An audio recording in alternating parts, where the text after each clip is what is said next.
Hola, soy Elías de Molins, director de Campus Astrología, y en esta ponencia te voy a dar un curso avanzado de albañilería. Sí, de albañilería, porque en verdad ser astrólogo es un poco como ser paleta, como ser albañil. Un albañil, para poder construir una casa, lo primero que tiene que hacer es crear unos buenos fundamentos.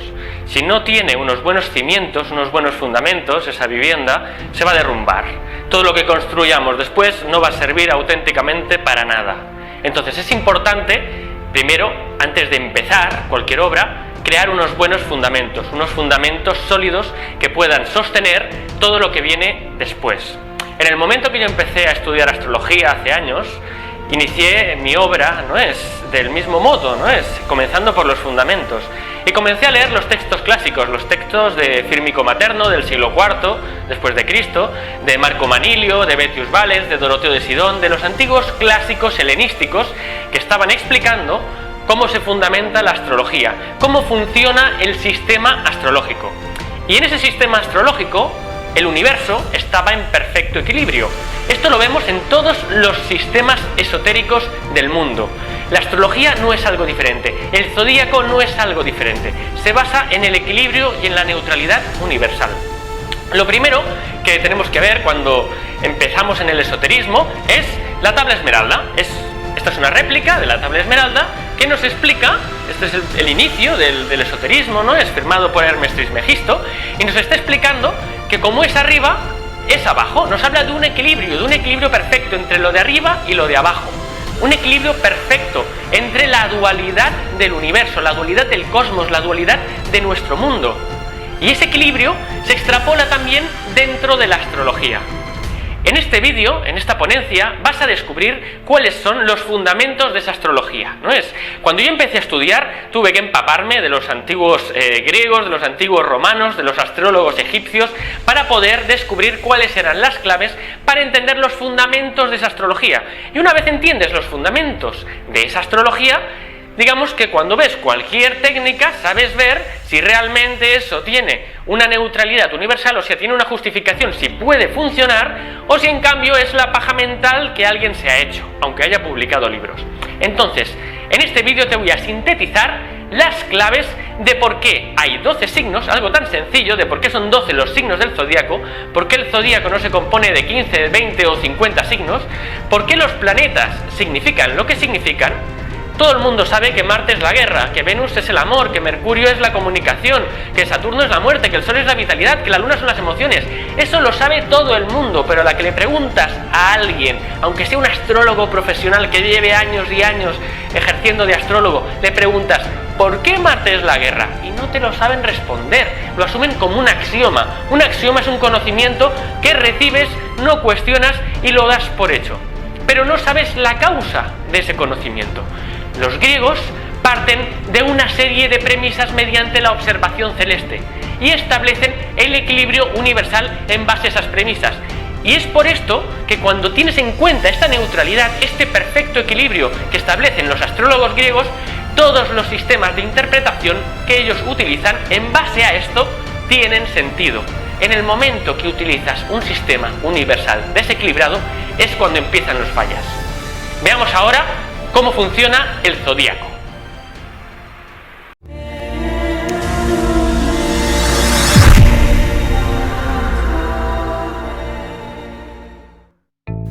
Muy bien, vamos a empezar con el zodíaco.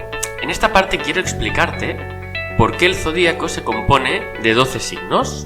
Vamos a ver. Cuando empieza el año, es en el equinoccio de primavera, cuando el Sol está en este punto, en el cero de Aries, tarda en dar una vuelta, o sea, desde que el Sol empieza en un punto de su recorrido hasta que vuelve a su punto de recorrido, al mismo punto, a la misma estrella, podemos decir, tarda un año. Un año equivale a 365 días, 24-25, que estos son aproximadamente unas 6 horas, o sea, una cuarta parte.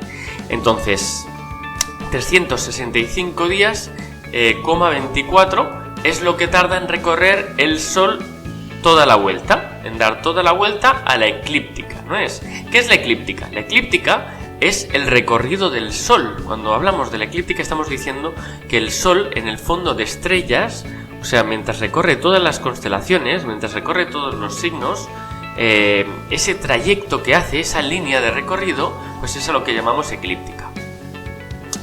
Del mismo modo, lo recorre este trayecto también la Luna y el resto de planetas.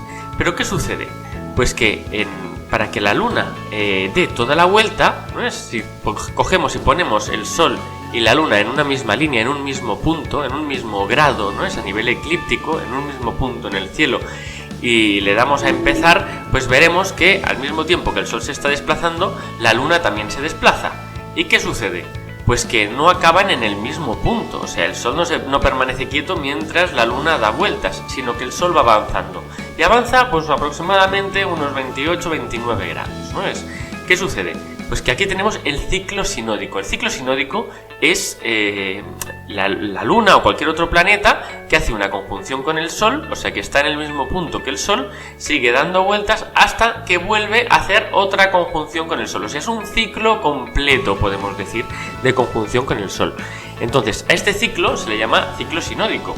Y vemos que la Luna, en dar toda una vuelta y volver a entrar en conjunción con el Sol, o sea, las veces que lo masculino, el Sol, y lo femenino, la Luna, se unen, ¿no es? Es aproximadamente cada 29 días, ¿no es? Esto es lo que dura el ciclo sinódico lunar, ¿no es? Entonces, tenemos que tener en cuenta esta variable porque los antiguos establecieron que, claro, hay un astro, ¿no es? Por decirlo de alguna manera, hay una estrella, ¿no? Que es el Sol, que emana luz, una luz propia, ¿no es? Que tiene muchísimo carácter en el cielo, porque cuando aparece, el resto de estrellas desaparecen, ¿no? Durante el día no podemos ver el resto de estrellas, porque la luz del Sol lo invade todo.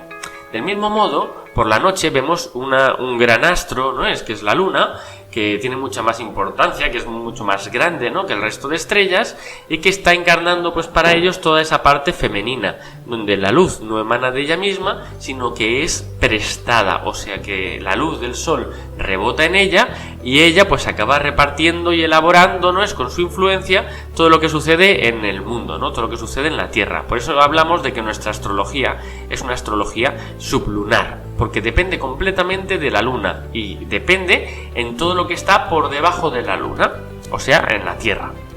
¿Qué sucede? Que el ciclo sinódico, como vemos, pues es de 29 días, ¿no es?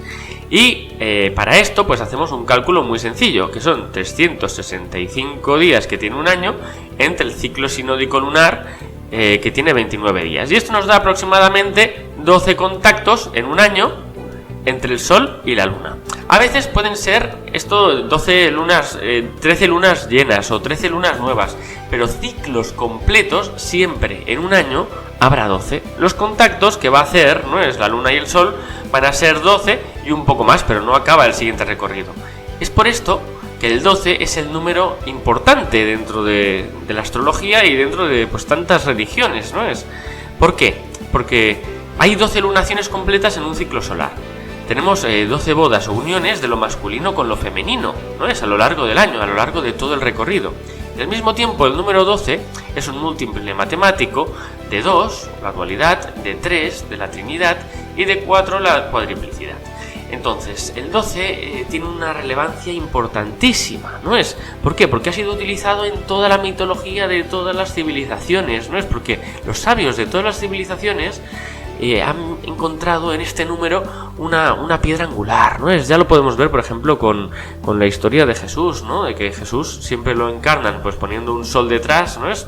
Porque detrás de él, ¿no es? Hacemos una adoración al sol y lo acompañan 12 discípulos, ¿no? Que es el sol, el recorrido del sol por los 12 signos del zodíaco, o las 12 tribus de Israel, o siempre cuando miramos textos sagrados, ¿no es? El 12 tiene una predominancia muy fuerte porque son 12 los contactos que en un año realiza la Luna con el Sol, o sea, las uniones de lo masculino y lo femenino.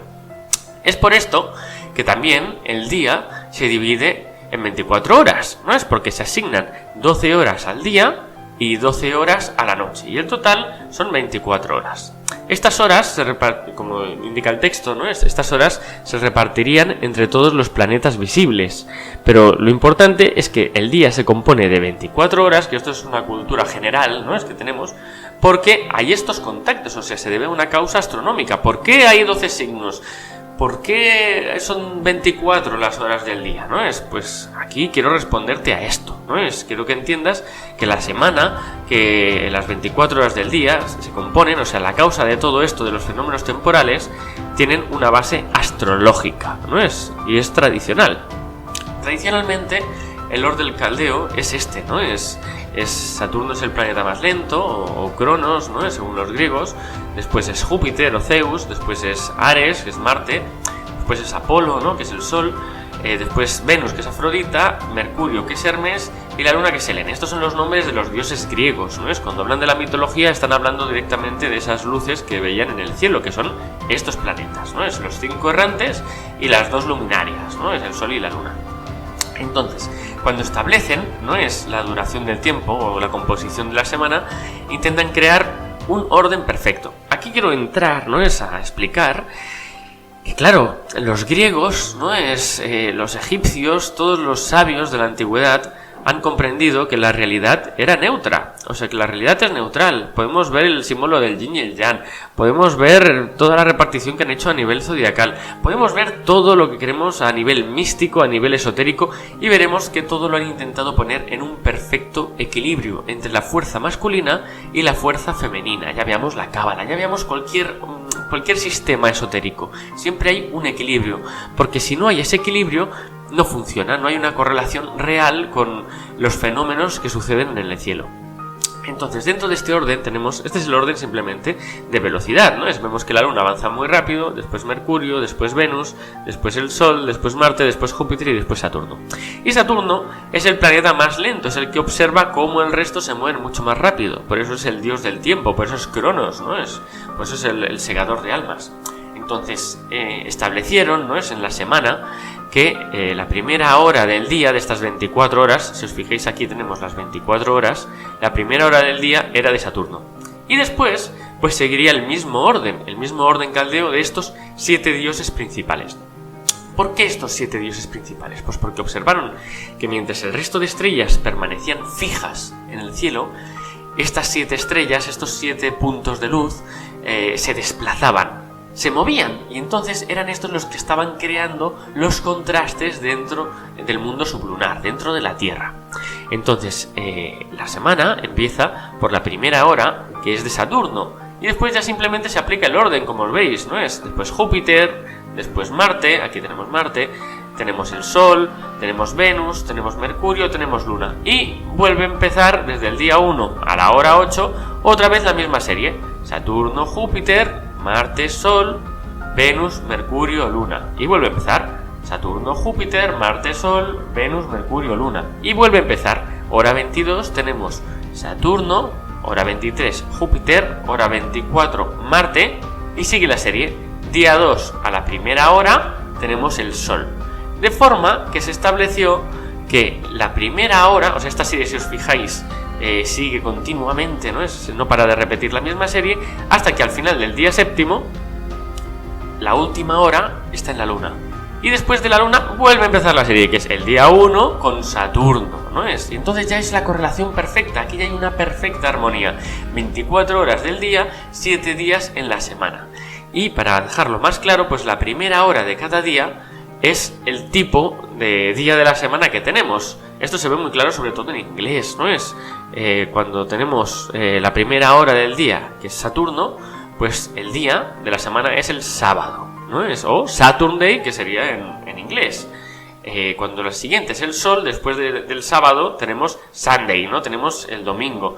Después Luna, que es del día, que es el lunes, O sea, ya la propia raíz de la palabra nos lo dice, O es el Monday, Monday es el día de la Luna, Marte, aquí tenemos martes, lo mismo, Es el día de Marte, es el martes. Mercurio el miércoles, Júpiter el jueves, Y Venus el viernes. O sea, vemos que la raíz del día de la semana no es más que la primera hora de cada día, El primer dios que gobierna la primera hora de cada día. Esto, si queréis más aclaración, pues esto es público, o sea, lo podéis consultar en la Wikipedia, como tenéis en el enlace de aquí abajo, buscáis la palabra semana y ya veis pues la correlación horaria, ¿no? que tienen los planetas. Entonces, el tiempo lo está estableciendo la astrología y todo este equilibrio. Aquí los griegos parten del equilibrio, de la neutralidad entre lo positivo y lo negativo, entre lo masculino y lo femenino. Esto es importantísimo que se entienda, porque si no entendemos esto, no vamos a entender después, ¿no? Es todo el sistema astrológico, porque todo se fundamenta en esta base, en estos pilares. Del mismo modo, cuando miramos los decanatos, que son las porciones de 10 grados, ¿no? de los signos, tenemos lo mismo, tenemos el orden caldeo. Si os fijáis, el primer decanato de Aries, aquí lo tenemos, empieza con Marte, ¿no es? Marte es aquí Aries, y después sigue, ¿no es? Tenemos el Sol, tenemos Venus, tenemos Mercurio, tenemos Luna a mitad de Tauro, después os vuelve a empezar la serie, Saturno, Júpiter, Marte a mediados de Géminis, ¿no es? Sol, Venus, Mercurio, Luna, final de Cáncer. Esta es la misma serie del orden caldeo que empieza y acaba en Marte, ¿no es? Pero tenemos la misma relación, ¿no es? Los caldeos fueron los primeros en observar la velocidad de los planetas, ¿no? En observar que había estos 7 puntos de luz en el cielo y que este era el orden, no podemos decir, natural, en el que se alternaban las influencias de estos dioses, de estos planetas. Entonces, el orden de los decanatos es lo mismo que el orden caldeo. ¿Por qué? Porque este orden es el que establece el equilibrio universal. De forma que los griegos, ¿no es? Sobre todo en Alejandría, ¿no es? Establecieron que en el mundo celeste había una perfección y en el mundo terrestre había una imperfección. De forma que a nivel abstracto, a nivel celeste, siempre los planetas se mueven al mismo ritmo, a la misma velocidad constante, no cambia, ¿no es? Mientras que a nivel terrestre, cuando intentamos crear un círculo, nunca el círculo es perfecto, siempre acabará siendo una elipse, ¿no es? Cuando miramos las cosas en detalle dentro del mundo sublunar, dentro de la materia, pues vemos que no existe un cuadrado perfecto. Siempre habrá algún extremo que por decimales, ¿no es?, acabe siendo más desproporcionado, ¿no es? El mundo de la perfección solamente lo podemos encontrar en el cielo y lo podemos encontrar dentro del plano mental, ¿no? Es dentro de lo abstracto. Dentro de lo abstracto podemos establecer que podemos imaginar, digamos, un círculo perfecto, el concepto de un círculo perfecto, un cuadrado perfecto, ¿no? Podemos imaginar esas formas a nivel perfecto. Pero a nivel terrestre nunca podremos alcanzar ese grado de perfección. Por eso establecieron que en el mundo terrestre había una imperfección, sobre todo en base a la geometría, a los números, ¿no? Y en el mundo celeste sí que se podía alcanzar la perfección. Entonces, ¿en cuánto dividir la eclíptica? ¿En cuántos trozos dividir el recorrido del Sol? Pues establecieron que si en un año el Sol tarda 365 días, que es lo que dura el ciclo solar, y son 12 las divisiones o signos o meses, ¿no? Es que tiene el año, son 12 las porciones del año, porque son 12 los contactos que realiza el Sol con la Luna en un año, pues por una simple división ya vemos que tardaba unos 30 días, ¿no es?, en durar un mes, o 30 grados en durar un signo. Entonces, en el calendario egipcio vemos que hay 12 meses, o sea, el calendario egipcio se compone de 12 meses de 30 días, 360 días del calendario egipcio, que después se le añaden 5 días festivos dedicados a los dioses. Esto, claro, esto nos da un total de 365 días, y aquí había un error, había una descompensación dentro de este calendario. Y con Ptolomeo III, ¿no es?, se acabó añadiendo un día más cada 4 años para acabar de compensar, ¿no es?, toda esta suma. Entonces, ya tenemos los 365 días, ¿no es?, y las 6 horas cada 4 años, pues se añadía un día más, ¿no es? Sería lo del día bisiesto, lo del año bisiesto, perdón. Entonces, cuando ya tenemos establecido los 365 días y 6 horas, ¿no es?, vamos a ver cómo se compone esto dentro de la eclíptica. Aquí tenéis un mapa de cómo es la eclíptica, de cómo es el recorrido del Sol, ¿no es?, en el fondo aparente de estrellas. El punto inicial, que lo tendríamos aquí, es el equinoccio de primavera, ¿no es?, que es el 20 o 21 de marzo, ¿no?, de cada año. A partir de aquí el Sol da una vuelta, ¿no es?, sigue ascendiendo en declinación, llega el solsticio de verano, ¿no es?, aquí empieza el verano, esta sigue la línea del verano, Seguimos, aquí tenemos la línea del otoño y aquí la línea del invierno. Todo esto lo estoy diciendo, por supuesto, en el hemisferio norte, que es como establecieron los egipcios, los griegos y todos, ¿no? En el hemisferio sur, pues las estaciones aquí se invierten, ¿no? Pero en el hemisferio norte, la primavera empieza en el 0 de Aries, el verano en el 0 de Cáncer, en el 0 de Libra tenemos el otoño y el invierno en 0 de Capricornio. Este sería el orden natural. Y como había que dividirlo en 12 meses, ¿no? O 12 signos, y 30 es el número fruto de esa división, pues establecieron las divisiones de estos sectores de esta manera, ¿no? Divisiones que ahora veríamos cómo se repartirían. Aquí de momento simplemente era una división entre 12, pero teníamos que ver que estos 12 signos o 12 espacios, pues después tomarían un carácter. Esto de momento son espacios neutros, como veis aquí no he dibujado aún el símbolo, ¿no? Del signo. El signo viene después, cuando establecen el equilibrio, el principio de neutralidad que estoy insistiendo tanto, ¿no es? Y después de entonces, teniendo en cuenta esta neutralidad, ya sí que aparecen los signos y sus correlaciones. Pero un signo solamente puede existir por la posición donde está respecto al resto de signos. Esto es importantísimo que se entienda. O sea, un signo no tiene entidad propia, sino es por la relación con el resto. Esto es la fórmula mágica, es la fórmula divina. Es igual que en la cábala cuando miramos los sefirot, ¿no es? Y vemos que cada sefira pues no puede analizarse si no se tiene en cuenta en el contexto en el que está dentro del árbol de la vida. Pues esto sucede igual, ¿no? Tenemos los signos en una posición determinada porque tienen un contraste respecto a los otros signos, sobre todo respecto al opuesto, respecto a los signos que están cuadrados, respecto a la angularidad de los otros signos. Entonces, aquí tenemos una división de sus propiedades. Podemos ver que como son 12 los espacios que tenemos en el cielo, se pueden clasificar estos 12 espacios por duplicidad, por triplicidad y por cuadruplicidad. La duplicidad le llamamos género, ¿no? En la astrología. La triplicidad le llamamos cualidad secundaria. Y la cuadruplicidad le llamamos elemento, ¿no? La duplicidad se compone de lo masculino y de lo femenino. Entonces podemos repartir estos 12 espacios entre masculinos y femeninos. La triplicidad se compone de lo cardinal, que es el impulso inicial, podemos decir, el impulso con fuerza que promueve el cambio, ¿no? de estación.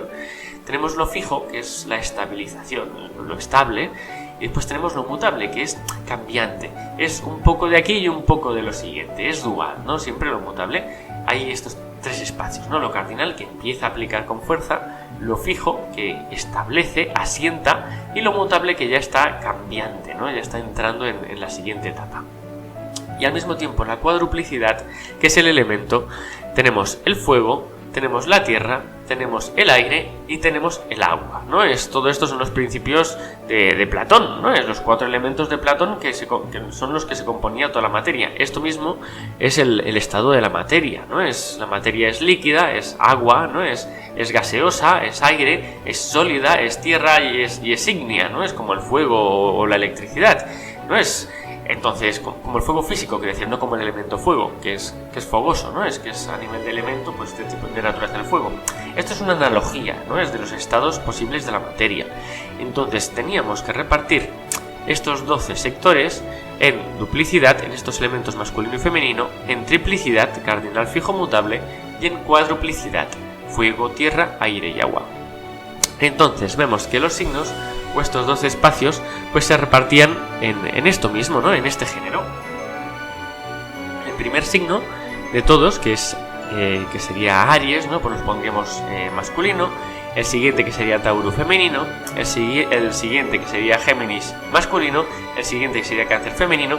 Y ahí tendríamos un equilibrio total entre lo masculino y lo femenino, alternando perfectamente las dos cualidades. Esto es la llave de todo. Es que esta es la llave de los griegos. O sea, entender que todo está en un perfecto equilibrio cósmico. Y que para poder interpretar y para poder ser real, insisto, real, la astrología que hacemos tiene que ser neutra. Porque el día y la noche son neutros y se equilibran siempre a lo largo del año. Hay las mismas horas de día que de noche. Sí, en verano podrán alargarse más los días y la noche se encoge, pero es que después en invierno no es la noche se amplía y y en otoño, perdón, la noche se va ampliando, ¿no es? Y el día se va encogiendo. Entonces todo llega en un perfecto equilibrio, ¿no es? Todo se acaba neutralizando. El día y la noche acaba durando igual en los dos extremos de los equinoccios, tanto en el equinoccio de primavera como en el equinoccio de otoño. Entonces, teniendo en cuenta esto, este equilibrio, se repartió el género entre masculino y femenino. Y lo mismo con la cualidad secundaria, ¿no es? Establecieron que justo después de cada punto equinoccial y solsticial, ¿no es? Entre los solsticios de Capricornio y Cáncer y los equinoccios de Aries y Libra, pues teníamos lo cardinal.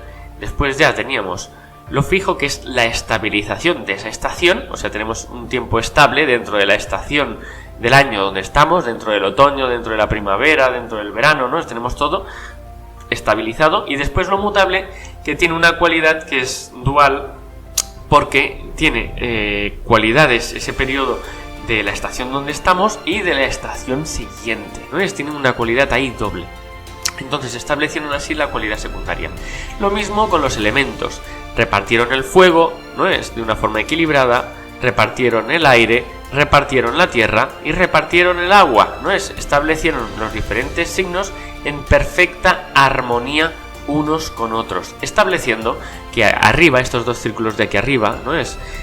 Estaba lo masculino, estaba opuesto a lo masculino. ¿Por qué? Porque lo opuesto es complementario, ¿no es? Aquí vemos que, por ejemplo, Aries, ¿no? Lo tenemos opuesto al signo de Libra, que es de aire, fuego opuesto al aire, o Acuario, ¿no es? Que lo tenemos aquí en aire, opuesto a Leo, que es de fuego, o Sagitario, que es de fuego, opuesto al Géminis de aire, ¿no es? Lo mismo la Tierra con el agua, ¿no? Lo mismo Tauro con Escorpio, lo mismo que tenemos aquí de Capricornio con Cáncer, o de Virgo con Piscis, ¿no es? Siempre es la Tierra opuesta al agua, lo femenino opuesto a lo femenino, por eso es complementario, porque comparte una cualidad. La cualidad es el género. Entonces, este fue el mandala, podemos decir, perfecto, el mandala perfectamente compuesto, porque estaba en perfecto equilibrio en género, pues en la dualidad, en triplicidad y en cuadruplicidad. Antes de continuar vamos a hacer un pequeño inciso, porque hay algo que te quiero explicar. Hemos visto por qué hay 12 signos dentro de la eclíptica, dentro del zodíaco, por qué hay 12 divisiones, cómo se divide la semana, por qué el tiempo se repartió en 24 horas, qué importancia tenían los planetas dentro de esas horas, las horas planetarias, y vemos lo más importante de todo, que es con lo que quiero que tú te quedes, que es con el orden caldeo, la importancia de la velocidad de los planetas a nivel visible desde el cielo, cómo vemos que funciona ese orden de velocidad. Cuando nosotros observamos el cielo vemos que la Luna es el astro más rápido, mientras que Saturno es el astro visible más lento. Eso es lo importante, con lo que te tienes que quedar, el orden caldeo, porque esa es la llave de todo, la velocidad de los planetas, esa es la llave de todo. Cuando yo estaba en mi despacho, tuve también una inspiración viendo la menorá, o sea, viendo un candelabro que tengo en el despacho, ¿no es? Lo tenía en una estantería, ¿no es? Y es este candelabro. Este candelabro, si os fijáis, es el típico de las liturgias judías y tiene 7 brazos. Y al observarlo dije, coño, son como las 7 luces del cielo, ¿no es? Y observando la distribución que tienen, me llegó esa inspiración de por qué los planetas significan lo que significan. Sí, algo tan sencillo. Como un candelabro puede explicarte, como la menorá puede explicarte por qué los planetas significan lo que significan. Para ello vamos a hacer un simple ejercicio, el simple ejercicio de colocar los planetas en orden caldeo, empezando por la Luna, siguiendo por Mercurio, por Venus, por el Sol en la rama del medio. Veamos que el Sol es la base sobre lo que todo se sostiene, quédate con este detalle, el Sol es la base sobre la que todo se sostiene y está en una velocidad media, está en medio. Es el cuarto brazo, empieces por donde empieces, después seguimos con Marte, con Júpiter y con Saturno. Este es el orden de los planetas, este es el orden caldeo. Y vemos que poniendo el Sol en medio, tenemos a su lado a Venus y a Marte, que Venus y Marte tienen signos opuestos. Vemos que en este orden tenemos a Júpiter unido con Mercurio. Y vemos que tienen signos Mercurio y Júpiter opuestos, Géminis y Virgo opuesto a Sagitario y a Piscis.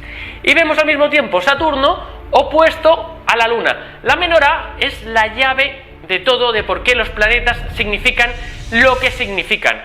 Es este orden el que se utilizó para poder comprender, para poder tener ese destello de luz por parte de los astrólogos helenísticos, por parte de los egipcios, por parte de todas las civilizaciones, cuando vieron ese orden de velocidad en el cielo y pudieron ver cómo se relacionan los planetas entre sí mediante este contraste, mediante esta línea de contraste que es ejemplarificada con el Sol.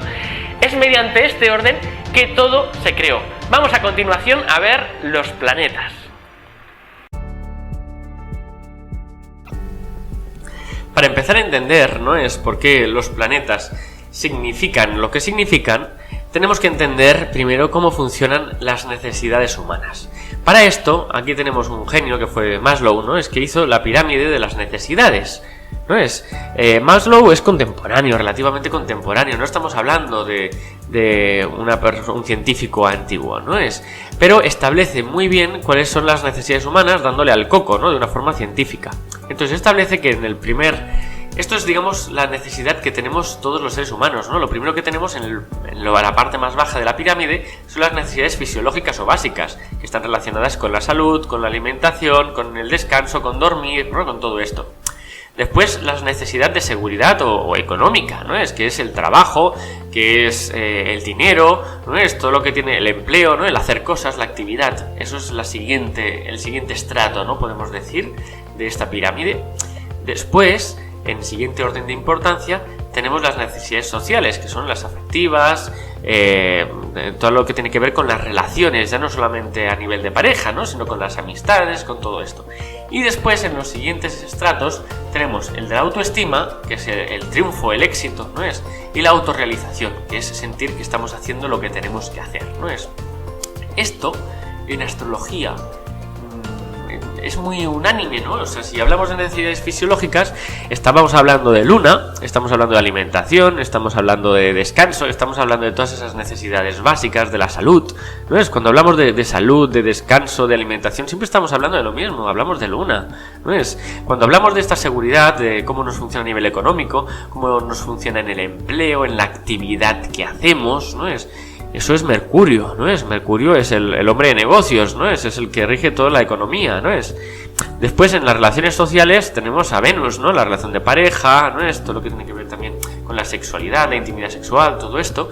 Y después, en el siguiente grado, la necesidad de autoestima o realización, estamos hablando del Sol. Entonces quiero que os fijéis, ¿no es?, en este orden de planetas: Luna, Mercurio, Venus y Sol.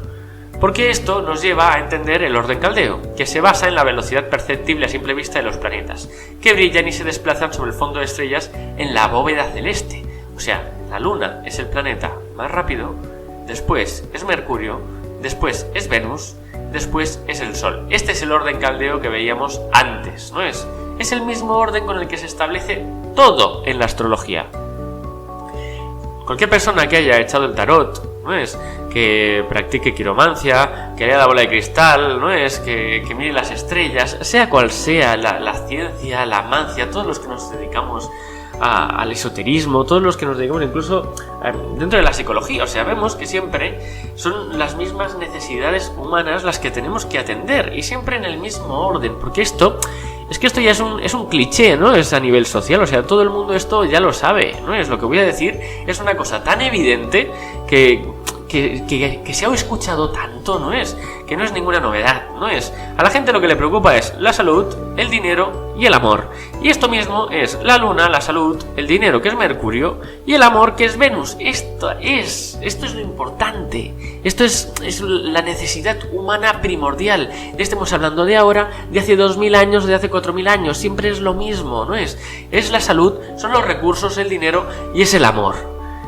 Esto es el orden caldeo, simplemente, ¿no es? Después, ya si queréis, podemos hablar de la realización personal, como decía Maslow, o el autoestima, o todo esto. Pero cuando tenemos esto cubierto, tenemos salud, tenemos dinero y tenemos amor, gran parte de nuestra vida ya está cubierta. Y estamos volviendo a lo mismo, al mismo origen, estamos volviendo al orden caldeo. Entonces, para explicar esto, como os he dicho, pues tenemos que establecer, ¿no es?, el orden caldeo y observar cuál es la velocidad. Aquí veremos que esta es la velocidad, ¿no?, del orden caldeo. Podemos ver que la Luna se desplaza 13 grados en un día, Mercurio aproximadamente, estas son velocidades medias, un grado 30 minutos, ¿no es? Venus 1 grado 22 minutos, el Sol aproximadamente 1 grado 59 minutos, Marte medio grado, ¿no es? Cada día, Júpiter 10 minutos y Saturno 5 minutos. Este es el orden de velocidad que tienen los planetas. Y en base a este orden vamos a ver qué es lo que significa cada planeta. O sea, esto es importantísimo porque esto se está enseñando en astrología, se está insistiendo muchísimo. Sí, la Luna es la salud, Marte es la guerra, Venus es el amor, no es Júpiter es la religión, Saturno es la muerte. ¿Por qué? Mi pregunta, y que me estaba obsesionando desde que empecé en la astrología, es ¿por qué? ¿Por qué la guerra no es Venus? ¿Por qué la paz no es Marte? O sea, ¿por qué esa puta estrella que vemos en el cielo significa una cosa y no significa otra? Y la llave de todo la tenemos en este septenario, la tenemos aquí. Este es el orden equilibrado, ¿no es? Esto es lo importante dentro de la astrología. Entonces, vemos que este orden tiene una neutralidad, tiene un punto medio, y ese punto medio es el Sol. El Sol es el que hace aquí de frontera, ¿no es? Esto es, como os digo, ¿no es? Es una especulación mía de tanto leer a los astrólogos helenísticos, de tanto leer a los clásicos, que esto más o menos lo van dibujando, lo van inspirando, ¿no? Es en la lectura que hacen, las interpretaciones que hacen, pero no te lo explican claramente. Esto no hay nadie que te lo establezca claramente. No he podido encontrar, no es por muchos libros que he digitalizado y leído, no he encontrado a nadie que haga esta explicación. Pero esta explicación es la que explica todo dentro de la astrología. Y si no entendemos esto, no podemos entender nada, vamos como perdidos. Vamos creyéndonos a un autor, creyéndonos a otro, pero no pudiendo juzgar por nosotros mismos cuando una técnica es buena y cuando es una paranoia de alguien, ¿no? Que se ha inventado. Entonces, entendiendo esto, entendiendo este equilibrio universal entre las estrellas que brillan, las estrellas perceptibles en el cielo, vamos a poder establecer las analogías y los paralelismos. Aquí vemos inicial una pirámide que he dibujado de esta manera, ¿no es? Donde el Sol es la punta, donde el Sol es el equilibrio, donde el Sol es el que destaca, el Sol es la luz, ¿no es? Mediante la cual se reflejan todos los planetas, el Sol es la llave siempre de todo, es la solución, es la conciencia, es la neutralidad, es el triángulo, el Sol es este triángulo que veis aquí, ¿no es? Es la conciencia, es el ojo de la conciencia, ¿no es? Que como el triángulo pues tiene un punto superior, que establece el contacto con dos puntos inferiores. Esto es el triángulo, ¿no es? Una recta abajo que se une en un punto superior y está expresando la dualidad unida en un solo punto, el punto superior, ¿no es? Ese es el significado del triángulo. De aquí pues tenemos lo mismo, tenemos un triángulo general con el resto de planetas, donde hay varios estratos. Esta es la llave de todo, los estratos. El primer estrato de todo es el estrato entre Venus y Marte. Veamos, antes de empezar a ver, aquí igual me he adelantado, ¿no? Con Venus y Marte, pero veamos que esto mismo que hemos visto de las necesidades fisiológicas, las necesidades de todo el mundo de salud, dinero y amor, es el orden caldeo, es Luna, Mercurio, Venus, ¿no es? Luna, Mercurio, Venus es salud, dinero y amor. Como vemos aquí, Venus es amor. Venus es sinónimo de unión, de recibir. Eso es lo que es el amor, ¿no? El amor tiene una cualidad receptiva, ¿no? Tiene una cualidad interna. Mientras que lo opuesto, Marte, la lucha, es la separación y la invasión. Es el contraste, ¿no? Mientras el amor une, ¿no es? Mientras el amor coagula, une dos cosas, ¿no es? El Marte disuelve, ¿no? Marte separa, Marte invade. Esto lo vemos muy claro en la naturaleza, ya no hace falta que nos vayamos al mundo conceptual, ¿no es? Si observáis el cuerpo de un hombre, pues veréis que tiene un falo, o sea, que tiene un pene. ¿Y el pene qué es? Es un trozo de carne de nuestro cuerpo humano que sale hacia afuera, ¿no es? Tenemos algo, ¿no? Los hombres, que emana hacia afuera. Nuestro aparato sexual, que es lo que está rigiendo Marte, que es una flecha que sale del círculo, no es hacia afuera, es hacia arriba, es caliente, tiene este punto, ¿no? Emanador. Y es invasivo, ¿no es? O sea, tenemos un falo, el hombre tiene un falo para invadir a la hembra, para meterlo dentro de la hembra y así poder procrear, así poder tener la reproducción. Entonces la naturaleza masculina, la naturaleza de Marte, para poder hacer la reproducción, es invasiva. Esto es Esto estamos hablando de astrología, no estamos hablando de valores, no estamos hablando a nivel social, no estamos hablando aquí de cómo deberían ser los hombres y cómo deberían ser las mujeres, estamos hablando de biología básica, estamos hablando de cómo funciona todo en la naturaleza, ya no solo en el ser humano, ¿no? El hombre tiene un falo que es un trozo de carne, un trozo de cuerpo que sale hacia afuera, mientras que la mujer pues tiene un agujero, tiene un aparato reproductor que entra hacia adentro y que permite esa invasión. La mujer recibe, como vemos aquí, como es la naturaleza de Venus, y el hombre invade, el hombre da. Marte da la simiente, Marte da el semen, ¿no es? Y la mujer lo recibe, lo acoge y lo elabora y hace algo precioso que es la vida. Y esto sucede en todos los reinos, también en el reino de las plantas, ¿no es? También el macho emite el polen y la flor acoge este polen y hace un fruto, es algo bellísimo, ¿no es? Pero la naturaleza necesita de estas dos cosas, necesita de la invasión y necesita de la recepción. ¿Por qué? Porque el hombre, por naturaleza biológica, por naturaleza astrológica, que está por encima de la biología, ¿no es? Es el que emana y Venus es la que recibe y elabora. Esto es naturaleza básica, ¿no es? Y esta es la primera dualidad que tenemos, o sea, comprender cómo es el amor y comprender cómo es la lucha, y que ambos pues son necesarios, ¿no es? Marte puede ser lucha, puede ser ambición. Yo aquí he puesto unas pocas palabras, pero palabras que intentan escenificar bien, ¿no es? La naturaleza básica, ¿no es? Claro que hay muchos más sinónimos, ¿no es? Y encontramos muchas más analogías. Pero aquí el contraste es entre amor y lucha. Por eso a veces cuando hablo con gente cristiana y piensan en un mundo utópico donde no hubiera lucha, donde no hubiera confrontación, donde no hubiera invasión, pues en ese mundo no habría vida. Porque la propia biología se basa en la invasión, el sexo se basa en la invasión, la reproducción se basa en la invasión del hombre en la mujer y en la elaboración de la mujer. Y al mismo tiempo que el hombre invade a la mujer, al mismo tiempo la protege, tiene esta función, por eso tiene una mayor capacidad muscular, la protege en todas las civilizaciones. Ha sido así, ¿no? Siempre cuando ha habido una crisis, ha habido un desastre, lo primero es que se salven todas las mujeres y todos los niños. El hombre tiene esto, o sea, da la vida por la mujer de forma biológica, ¿no es? ¿Por qué? Porque es la que tiene la capacidad de procrear, porque es la que tiene que elaborar esa simiente y es la que tiene que poder cuidar, ¿no es? A las siguientes generaciones. Es algo altamente biológico. Entonces aquí, ya mirándolo desde una forma biológica, mirándolo desde una forma astrológica, pues ya un poco algunos conceptos, ¿no? Que podemos tener a nivel social, ¿no? De más relacionado con el machismo, relacionado con el feminismo, pues pueden llegar a moderarse, ¿no? O a comprender una visión un poco diferente, porque ya vemos que a nivel astrológico, bueno, a nivel biológico, esto se comporta de este modo, ¿no es? Es una igualdad, pero es una igualdad diferente, ¿no es? O sea, el equilibrio está entre esa invasión y esa recepción y elaboración, que es lo que hace Venus.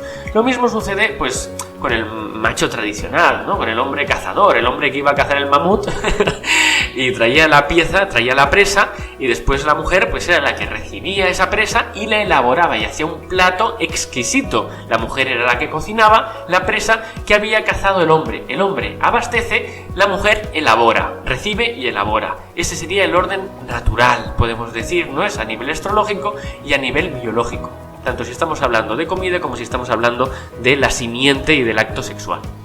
El siguiente punto de equilibrio es el de Mercurio y el de Júpiter. Mercurio, como hemos hablado, estamos hablando de Luna salud, Mercurio dinero, Venus amor.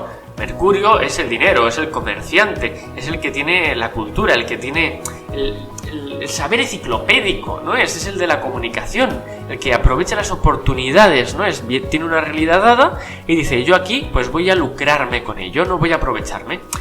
Nuestra sociedad se basa en el dinero. Antiguamente, pues cuando se basaban en el trueque, pues es lo mismo, ¿no es? Hacían un trueque pero intentaban ganar en el intercambio. Entonces siempre hay que ver a Mercurio como esta capacidad de poder extraer algo de la materia, extraer algo de la realidad, de aprovecharnos, ¿no? De nuestro entorno, aprovechar las oportunidades de nuestro entorno. En eso se basa el comercio, ¿no es? ¿Qué sucede? Que esto está contrapuesto directamente con los valores. Los valores es Júpiter, ¿no es? Y puede llamarse valores, puede llamarse espiritualidad, puede llamarse lo que queramos, ¿no es? Pero consiste en la caridad, consiste en ayudar al otro, ¿no es? Aunque, o sea, mirad aquí un poco el contraste, ¿no es? El comercio, o sea, el dinero siempre está opuesto a los valores, ¿no? Las personas que tienen muchos valores siempre están criticando el dinero, ¿no es? Fijaos también en los pasajes bíblicos, ¿no? Cuando Cuando Jesús, por ejemplo, entra en el templo, ¿no? Entra en Júpiter y echa a los mercaderes, echa a Mercurio y dice: Mercurio, fuera de Júpiter, ¿no? Fuera del templo, ¿no? La religión es sagrada, los valores, la moral es sagrada para que vengas aquí a hacer comercio. Fijaos que los signos de Mercurio, Géminis y Virgo, están opuestos a los signos de Júpiter. Fijaos que Géminis y Virgo están opuestos a Piscis y Sagitario. Fijaos que los signos de Venus que hemos visto, Tauro y Libra, están opuestos a los signos de Marte. Están opuestos a los signos de Aries y de Escorpio. Y fijaos que, aunque ahora no lo hemos visto y ya lo veremos, el signo de la Luna, Cáncer, está opuesto al signo, o sea, el signo de las luminarias, tanto del Sol como de la Luna, están opuestos a los signos de Saturno. Fijaos que esta es la polaridad, esta es la llave de por qué las cosas significan lo que significan. Y cuando los antiguos vieron que todo Quisque les está preguntando por la salud, por el dinero y por el amor, vieron que había unos opuestos, que es Marte, Júpiter y Saturno, que están en contraposición con estos valores, con estos arquetipos. Entonces tenemos Mercurio como significador del dinero y Júpiter como significador de la espiritualidad y de los valores. Mercurio sabe hacer un buen comercio, sabe aprovechar las oportunidades, mientras que Júpiter es la caridad. Júpiter es el que desperdicia, es el que desparrama, el que coge ve pobres y les da toda su cartera, no es dando todo a los pobres, como decía Jesús, no es como decían, todos los místicos, no es también Buda decía, pasa completamente de la realidad, no es. Si nos fijamos, cuando hablamos de valores, cuando hablamos de religión, estamos hablando de olvidarte de lo terrenal, no es. Fijaos que hay este olvido de lo terrenal. Y al mismo tiempo, cuando hablamos de la cultura, cuando hablamos de la lógica, cuando hablamos de Mercurio, en el opuesto tenemos la risa, tenemos Júpiter, que es la risa. ¿Qué es la risa? La risa es la ausencia de lógica. Cuando alguien te explica un chiste, ¿por qué te ríes? Analízalo.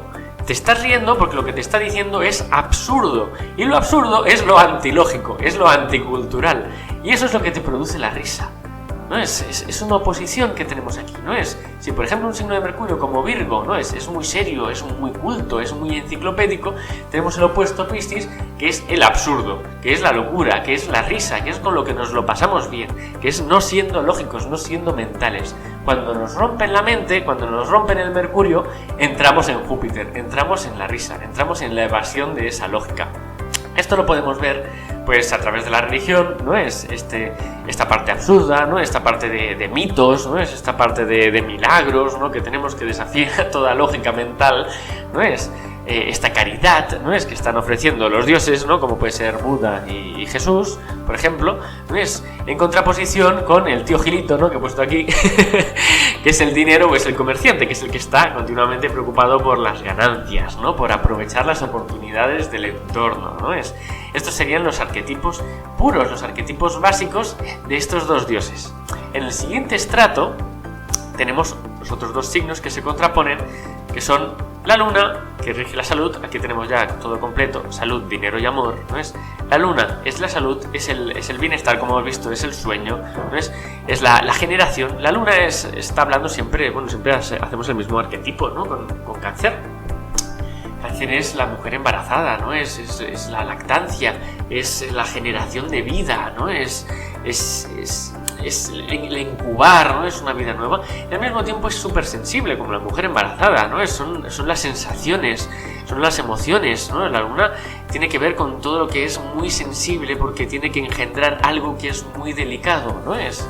Cuando hay delicadeza, cuando hay sensibilidad, cuando hay generación, estamos hablando de luna. La salud es muy delicada, en cualquier momento nos podemos morir, ¿no es? Entonces tenemos que tener muchísimo cuidado. Imaginad, sobre todo, ¿no es? Al primer ser humano, ¿no? Los primeros hombres y mujeres que tenían un entorno, ¿no? Que tenían que comer algo, e igual comían un fruto que era venenoso. Y podían estar toda la vida comiendo cosas sanas, que comían una cosa que era venenosa y todo se iba a la mierda, ¿no? Y acababan muriendo. Entonces tenían que tener muchísimo cuidado antes de probar los alimentos, antes de probar las cosas. ¿Por qué? Porque la salud es así, y en cualquier momento, ahora no nosotros porque ya tenemos una sociedad muy avanzada, donde el saber está muy avanzado, pero antiguamente, cuando comían frutos, cuando comían cosas, tenían que saber qué era lo que comían, porque por un solo fruto por unas solas setas venenosas, podían acabar muertos. Entonces es muy importante, no es que en la alimentación pues fueran conservadores, que en la alimentación pues no confiaran, no asumieran demasiados riesgos para no acabar muriendo comiendo algo envenenado, ¿no es? La luna es esto, es generación y y es la sensación, tiene que ver con las emociones, mientras tiene que ver la luna siempre con la piel, ¿no? Es con lo sensible dentro de nuestro cuerpo humano, ¿no? Es con nuestras áreas nerviosas. Mientras que la muerte es lo opuesto a la salud, ¿no? Es salud y muerte, esta es la contraposición con Saturno. Está hablando del opuesto, o sea, si la luna es la mujer embarazada, es la generación, la muerte, Saturno, es la destrucción, por eso es el gran maléfico, ¿no? ¿Por qué? Porque amenaza la vida, es la contraposición natural, ¿no? Saturno, Cronos, es el dios que ciega la vida, es el dios de la muerte. Y lo opuesto a la sensación es la racionalidad, ¿no? Mientras Cáncer, por ejemplo, ¿no? Es muy emocional, Capricornio es muy racional y es más insensible, ¿no? Entonces tenemos aquí una contraposición natural entre la luna y Saturno. Esto mismo lo podemos ver, pues como he dicho, ¿no? Con la luna en forma de generación, en forma de la mujer embarazada, y con Saturno, ¿no? Como aquí el Saturno de Goya, que se come a los niños, ¿no? Una genera niños, otro se come la vida, ¿no? Uno genera la vida, otro se come la vida. Este es el esquema perfecto, donde en el centro tenemos al Sol, ¿no? Es el Sol que está iluminando el contraste de estos 3 planetas a la derecha y 3 planetas a la izquierda, salud, dinero y amor, en contraposición con lucha, valores y muerte. El Sol, como dicen todos los antiguos, todos los astrólogos tradicionales, es la piedra angular de todo, es la llave de todo. Y de lo que nos está hablando, ¿no? Es del espíritu consciente, ¿no? El Sol siempre ha significado la luz, la vitalidad, ha significado la vida, ¿no? Y la vida se compone de esta dualidad entre salud, dinero y amor, con lucha, valores y muerte. Y es aquí donde establecemos este vínculo, donde vemos un punto medio, ¿no? Donde al lado está rodeado de una dualidad entre Venus y Marte, los 2 planetas que son de la reproducción, que son de la generación, ¿no? Es la amante y el amante, ¿no? Que están ahí reproduciéndose. Las 2 partes que tienen que ver con el conocimiento, con los valores, ¿no? Que es Mercurio y Júpiter. Y después la parte más básica, ¿no? De las necesidades, que tiene que ver con la luna y con Saturno. Esta es la contraposición base. Y en base a esto, en base a este equilibrio universal, vuelvo a insistir en la palabra equilibrio, en la palabra neutralidad, pues establecemos todo. Y si no se tiene en cuenta este equilibrio, el resto tiene una carencia total de funcionalidad, porque hay que entenderlo todo, ¿no? Los aspectos se basan en esto mismo. Para entenderlo, tenemos que entender un poco cómo se compone todo. Aquí este esquema, ¿no? Este esquema, empezando, por cierto, aquí como veis no he puesto Aries, he puesto Cáncer, ¿no? Es el esquema del mundo del que habla Fírmico Materno, ¿no? Que es un astrólogo del siglo IV.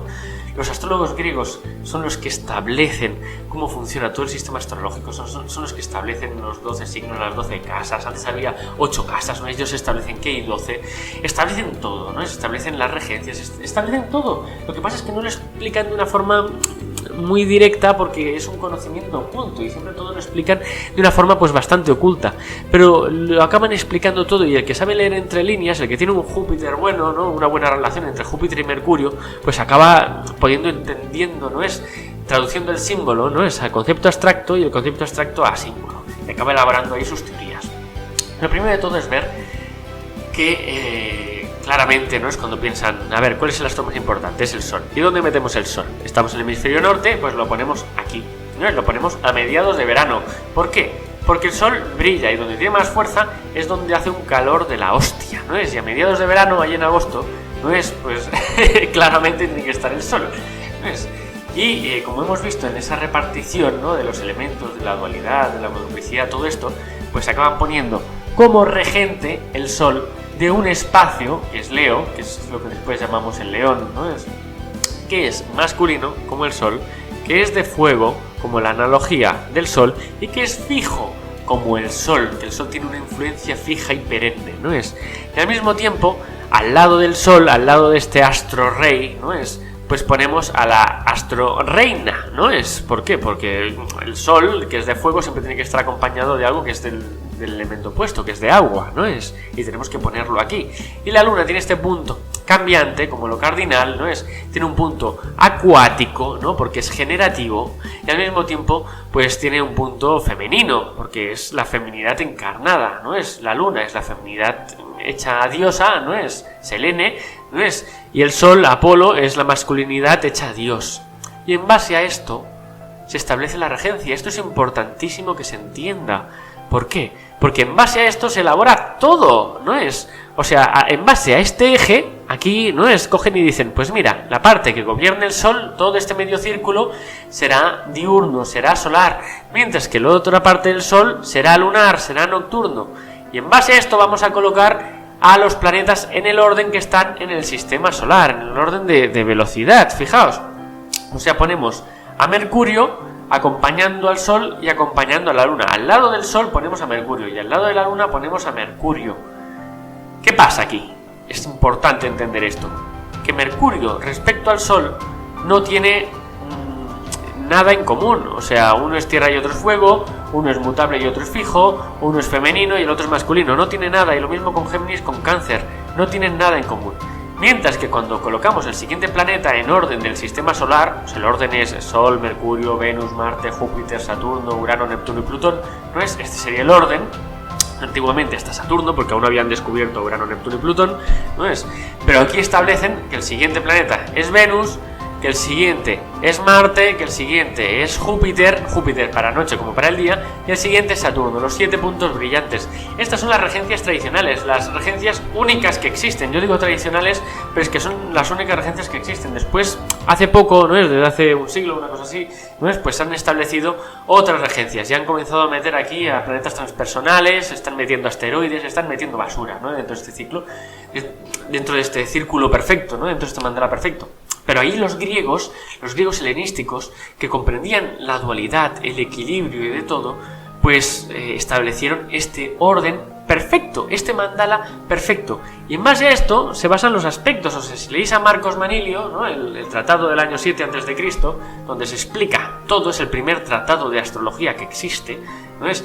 Ya está hablando de esto mismo. Y esto no se puede vaciar, esto no se puede cambiar. Es como si ahora cojamos y ponemos 15 signos. Aparece un astrólogo que edita un libro y pone 15 signos, y entonces ya toda la astrología cambia. No, este es un sistema súper antiguo que funciona de maravilla y que lo establece de este modo. ¿Por qué? Porque hay una perfecta neutralidad. Los planetas errantes, que son Mercurio, Venus, Marte, Júpiter y Saturno, tienen dos domicilios. Y domicilios que tienen un porqué, ¿no es? O sea, ahora vamos a entrar en ello, pero tienen un porqué, ¿no es? Y estos domicilios se basan principalmente en que Mercurio, ¿no? Por ejemplo, pues si tiene un domicilio de aire, tiene que tener otro de tierra.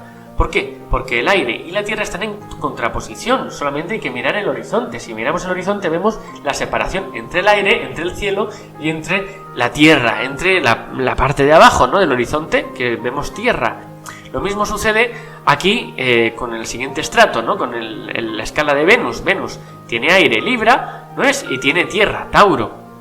Y lo mismo sucede con el agua, con el fuego. Es una oposición. El agua apaga el fuego. Marte lo tenemos de fuego en Aries y lo tenemos de agua en Escorpio. Júpiter lo tenemos de fuego en Sagitario y lo tenemos de agua en Piscis. Y después Saturno, en el siguiente estrato, lo tenemos de aire, Acuario, y de tierra, Capricornio. Este es el orden perfecto, donde el mismo regente está equilibrando el agua y el fuego y la tierra y el aire.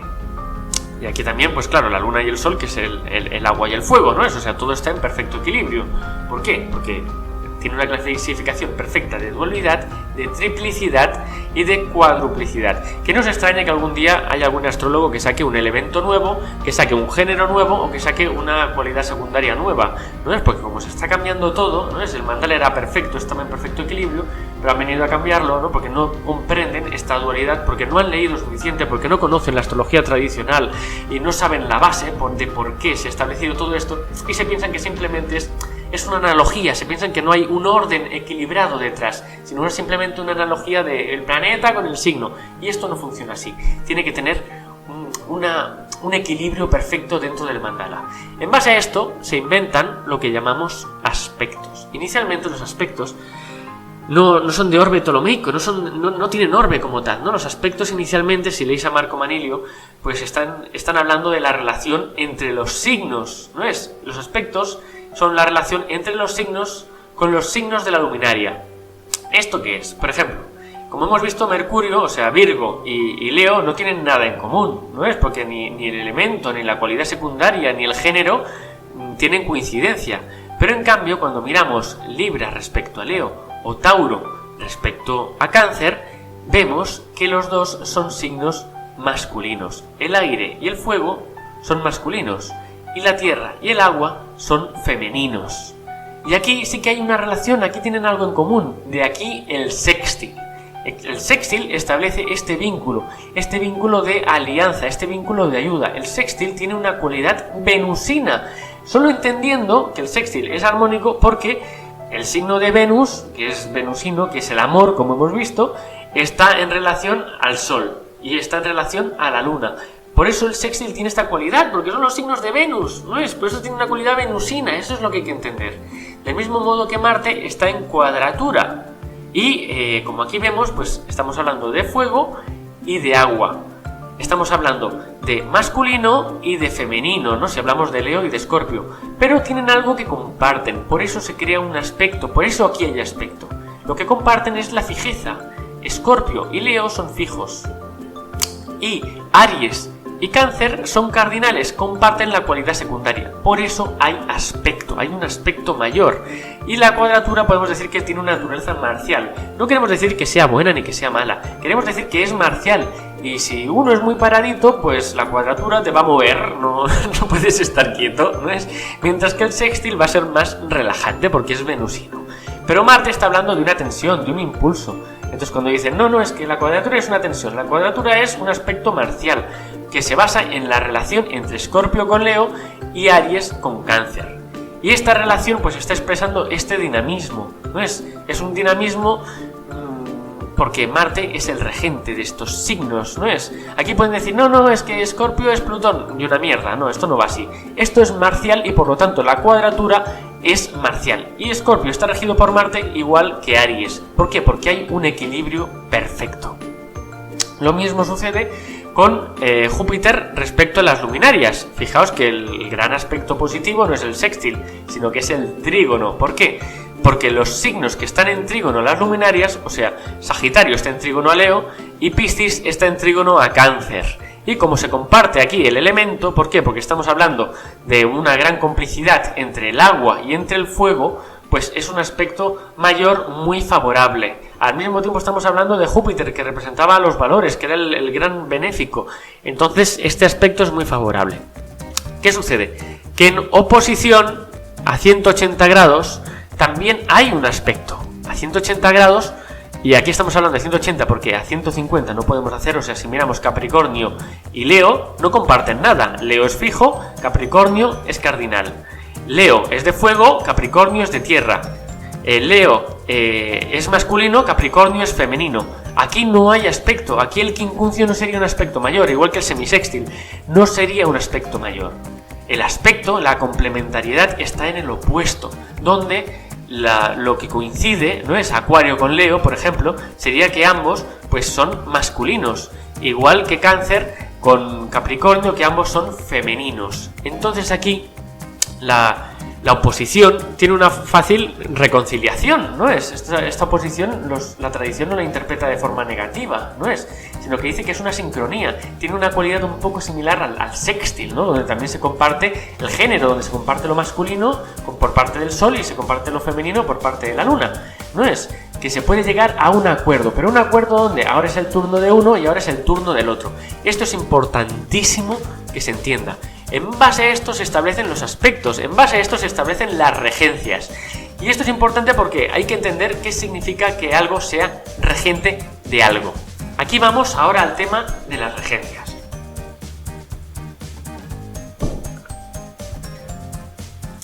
Aquí tenemos el mandala perfecto, el mandala de las regencias. ¿Qué sucede? Pues que en el último siglo, ¿no es? Han aparecido personas, astrólogos, que han comenzado a escribir libros, a publicar obras y han tergiversado pues este orden y este equilibrio perfecto. Inicialmente, ¿no es? Lo que dijeron es que Urano, ¿no es? Estaba rigiendo Acuario, ¿no es? Porque tenía un arquetipo similar. Yo eso no lo voy a negar, que Urano tiene un arquetipo similar a Acuario. Es evidente cuando uno analiza los tránsitos de Urano, es evidente que tiene un arquetipo similar, que no exacto, o sea, tiene un arquetipo, estoy diciendo, similar. Neptuno tiene una cualidad que sí, que es bastante pisciana, podemos decir, tiene un arquetipo similar. Y Plutón, que tiene un arquetipo similar también a Escorpio. No es exacto, no es el mismo, tiene algunas connotaciones diferentes, pero podemos decir que sí, que es similar. Entonces, estos planetas que no brillaban en el cielo, ¿no? Que es Urano, Neptuno y Plutón, estos planetas que se descubrieron hace poco, no es relativamente poco comparado con la historia de la astrología que ya practicaban los mayas en Babilonia, que lo practicaban en Grecia, que lo practicaban en Roma, que todas las religiones se basan en los dioses que brillan en el cielo. Incluso el cristianismo habla del Dios que está en los cielos, o sea, todo se basa en los cielos, en el cielo, en el movimiento del cielo. Aquí lo que hacen algunos astrólogos desde hace un siglo, ¿no? Es coger y decir, pues nada, como estos planetas tienen un arquetipo similar, vamos a decir que los corrigen. Estos astrólogos no saben ni lo que significa la palabra regencia. Insisto, ven que tienen un arquetipo similar y ya dicen, también será el regente. Y eso queda muy moderno, queda muy pop, pero a nivel empírico no funciona. Cuando tú contemplas la palabra regencia y observas qué significa la palabra regente, comprendes qué es realmente la palabra regente y no lo que ellos quieren decir, que simplemente regente significa una simple analogía. No tiene que ver con la analogía.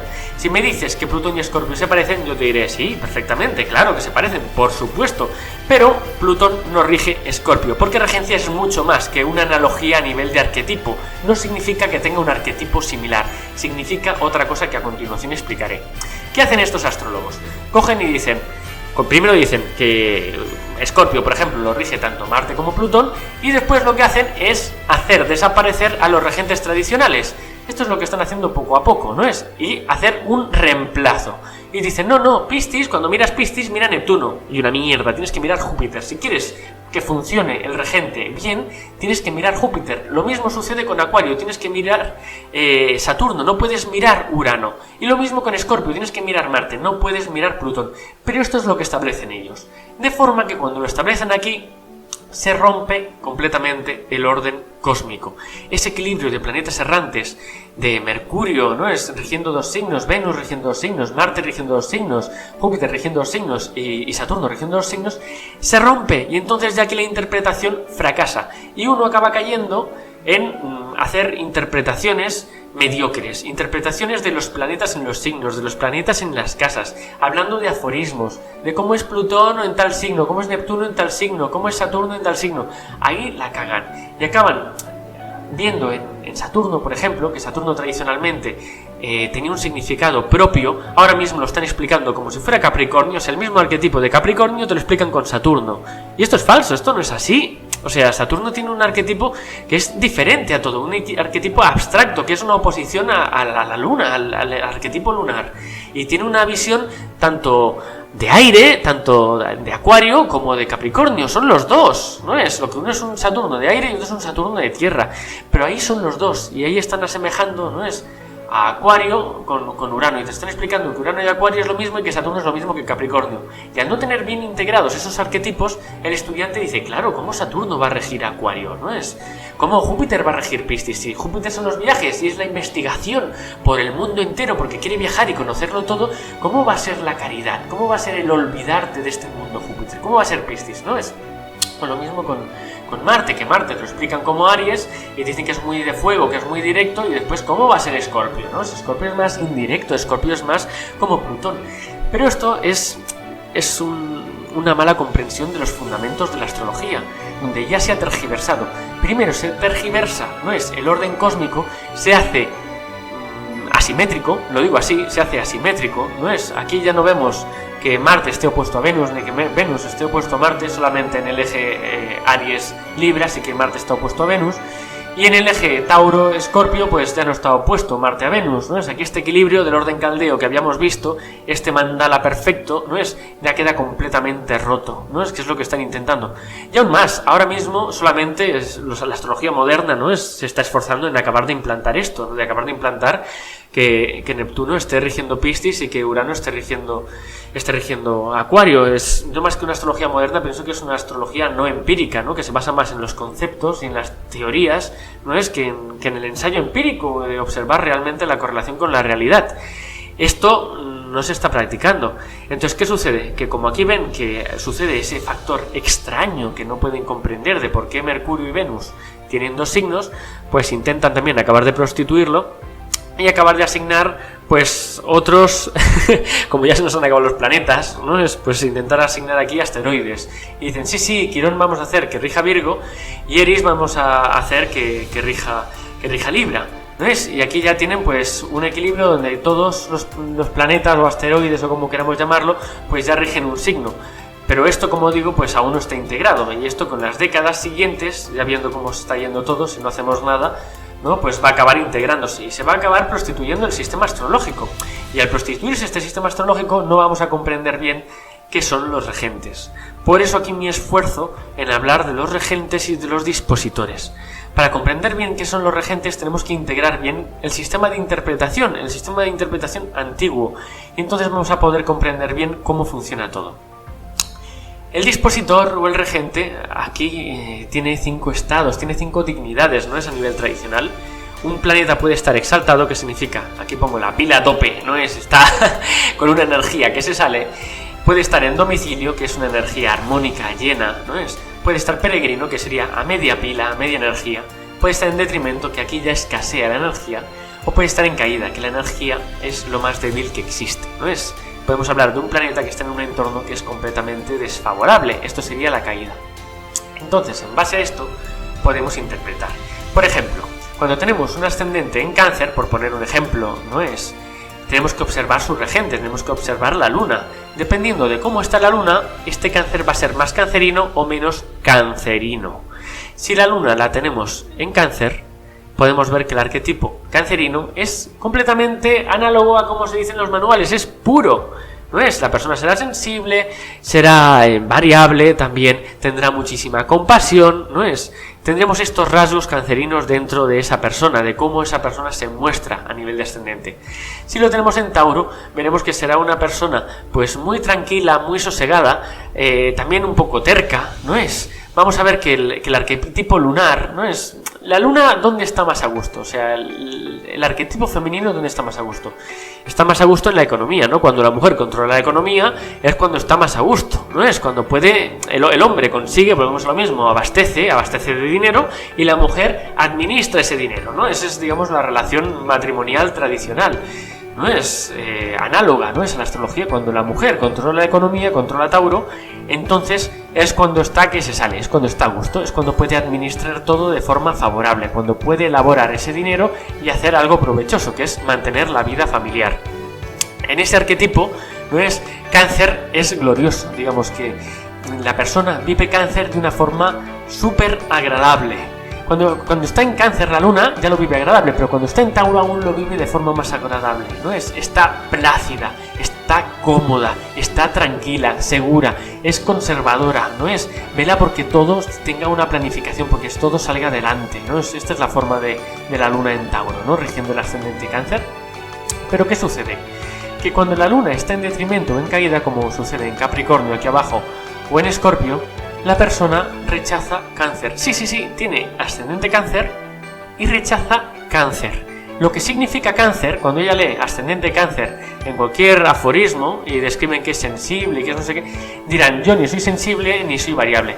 Un ascendente Cáncer con luna en Capricornio no es nada variable, al contrario, es muy racional, tiende a no expresar las emociones, a guardarse las cosas para sí misma esa persona, tiende a ser fría, a intentar mirarse las cosas de una forma fría, no le gusta ser vulgar, para nada, no es Cáncer, no pasa nada, es ella misma y le da igual, y puede ser más vulgar, puede reírse, puede expresarse a su manera, de forma variable, no pasa nada, no es, con la luna en Capricornio, esa persona ya no tiene esa dimensión cancerina. No es, ya no tiene esa... Cáncer, recordad que en astrología mundana es el pueblo, no es lo popular, no es lo vulgar, lo corriente, no es. Aquí no es corriente, aquí la luna en Capricornio tiene un punto incluso de ser antisocial, ¿no? De ser misántropa, no es, ya no conecta, ¿no? Con la sociedad, no se siente con una cualidad superior.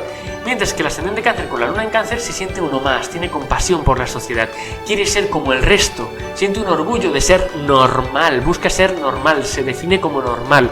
Luna en Capricornio con ascendente Cáncer nunca se definirá como normal, será más Capricornio que Cáncer, sí, insisto, será más Capricornio ese ascendente que Cáncer, porque el regente aquí es importante, porque el regente del domicilio no es el importante. Y entonces esa persona va a condenar ese ascendente, va a decir, no, yo no me siento identificada para nada con el texto astrológico que dice que soy sensible. Cuando está en Capricornio ya diría aún más, o sea, diría que va a odiar ese texto clásico, ese aforismo que dice que es sensible y todo esto. Ese texto que dice que llora por cualquier cosa. Una luna en Capricornio no llora por cualquier cosa. Llora de forma muy escasa y llorará a solas sin que lo vea nadie, mientras que una luna en Cáncer, con ese ascendente Cáncer, va a llorar para poder limpiarse y sentirse a gusto. Igual que llora, después a los 2 minutos se está riendo y no pasa nada, seguimos con la vida, ¿no? Porque Cáncer tiene ese punto lunar, ese punto variable de que la luna ahora está llena, ahora está menguante, ahora está nueva. Entonces, teniendo aquí ascendente Cáncer con la luna en Escorpio, la persona va a ser mucho más escorpiana en cómo se muestra que no cancerina. Cuando la luna está en Cáncer o está en Tauro, va a ser un Cáncer mucho más orgulloso. Va a estar mucho más orgullosa de tener Cáncer en el ascendente. Cuando la luna está débil, no está orgullosa, al contrario, puede llegar incluso a autoodiar todos esos valores cancerinos siendo ascendente Cáncer. Entonces aquí vemos que el regente lo que hace es de modulador, de si uno está de acuerdo con su signo ascendente, si el regente está domiciliado o exaltado, o si uno acaba condenando, culpando o odiando su signo del ascendente y las cualidades que representa, si está en Capricornio, por ejemplo, con la luna, o en Escorpio.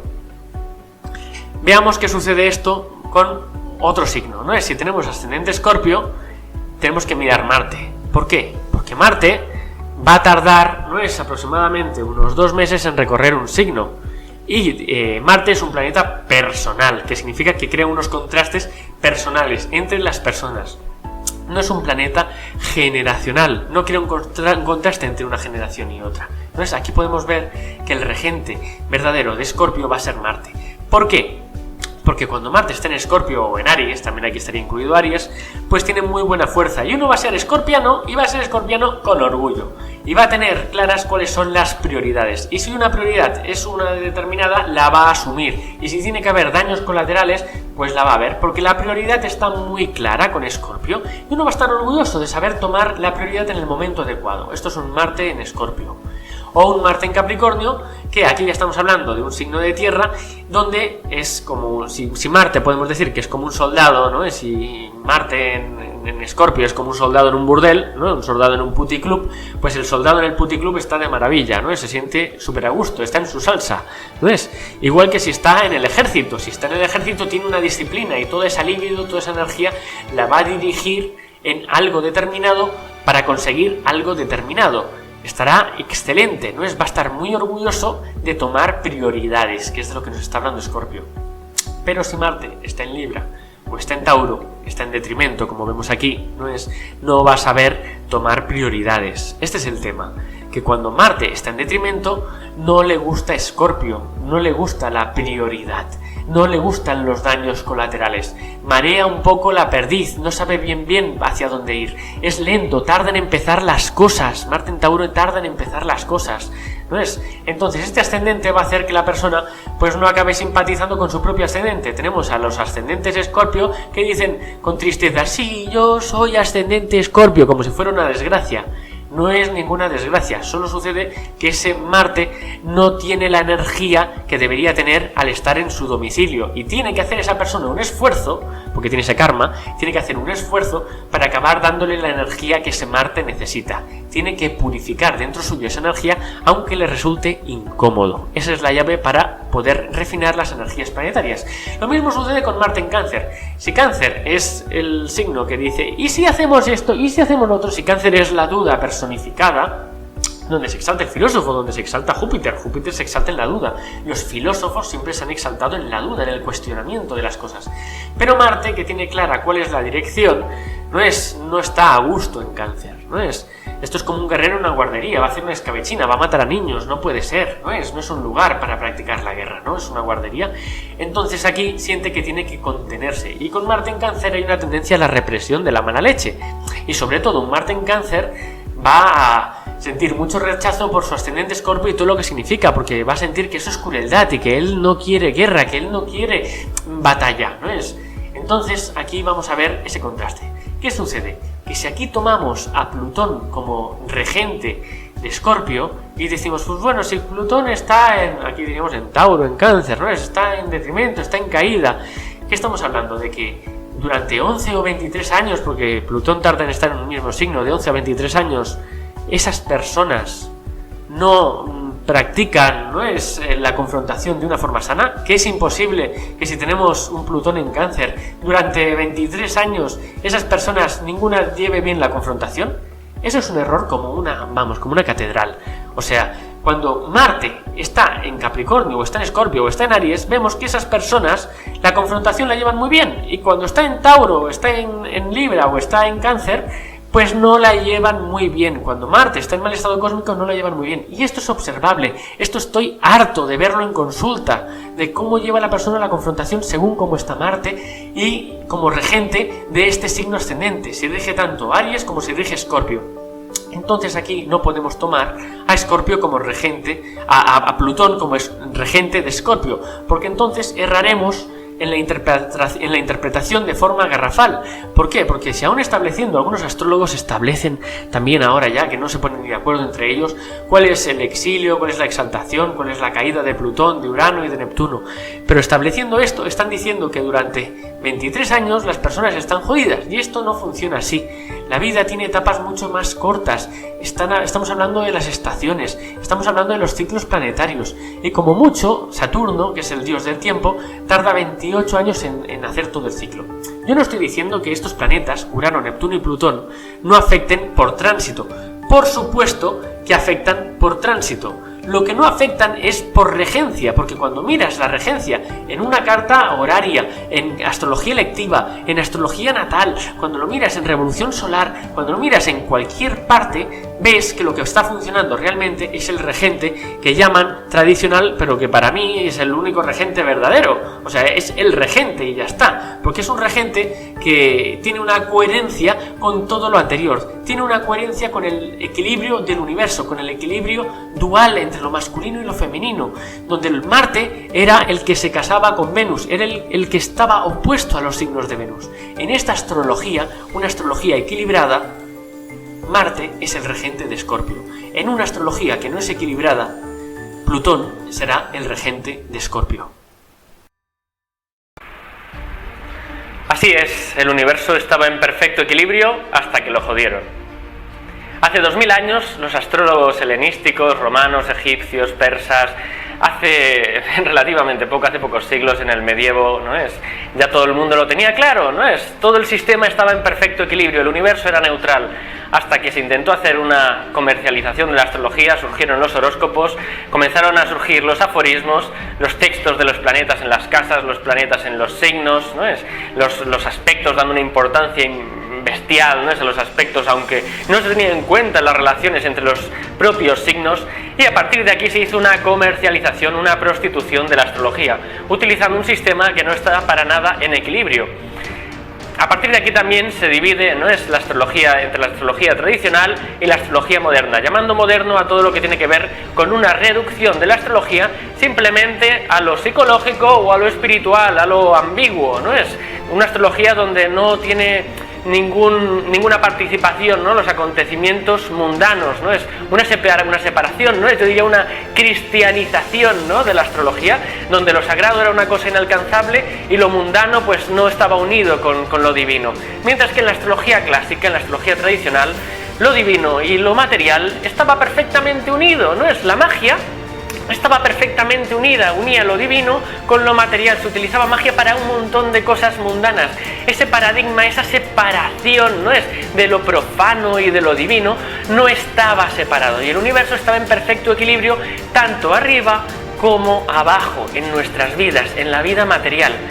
Si partimos de un sistema astrológico que está en perfecto equilibrio, nuestras interpretaciones van a poder dar un fruto sano. Si partimos de un principio donde el universo está en desequilibrio, nuestras interpretaciones no van a funcionar ni siquiera, aunque lo utilicemos a nivel psicológico. Y mirad que a nivel psicológico todo es muy ambiguo. Tú, a nivel pragmático, a nivel de hechos, debes poder mirar tu revolución solar y saber si te vas a comprar un coche o si no te lo vas a comprar. Y ahí la respuesta es, o te lo has comprado en ese año o no te lo has comprado en ese año. Ahí la respuesta es evidente. puedes ver la influencia astrológica de forma muy clara. Dentro de lo psicológico todo es muy ambiguo y siempre se puede, como he visto que hacen muchos astrólogos, llevar todo a la polaridad y decir, no, es que eres muy generoso. Ay, no eres muy generoso, pues entonces es que eres muy egoísta. A veces los signos se manifiestan en su opuesto.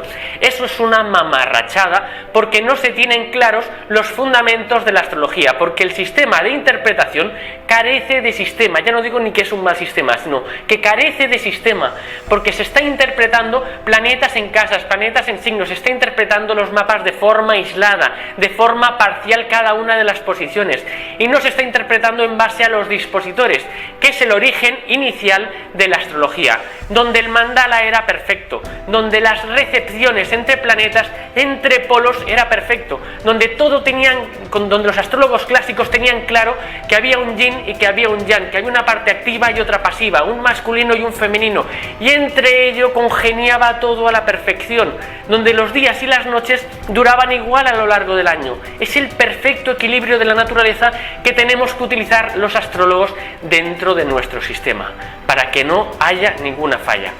En esta ponencia te he explicado en qué consiste ese equilibrio, te he explicado desde los orígenes de la astrología cómo se reparte todo para que puedas realizar una interpretación acertada.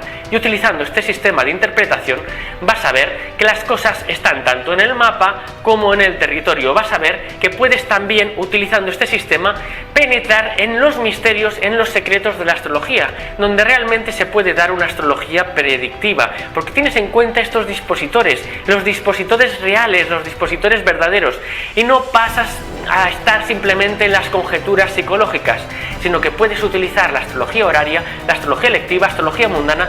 Puedes utilizar una astrología que yo llamaría integral e integrativa, porque es una astrología que afecta a todo a nivel sublunar. Deseo que te haya gustado todo el conocimiento que he impartido en esta ponencia y, como no, desearía que la compartieras este conocimiento para que otras personas puedan ver cuáles serán los fundamentos, las raíces, el inicio, los fundamentos de esta casa que, como te he dicho, vamos a empezar a construir. Y para que no se derrumbe es importante tenerlo claro. Disfruta.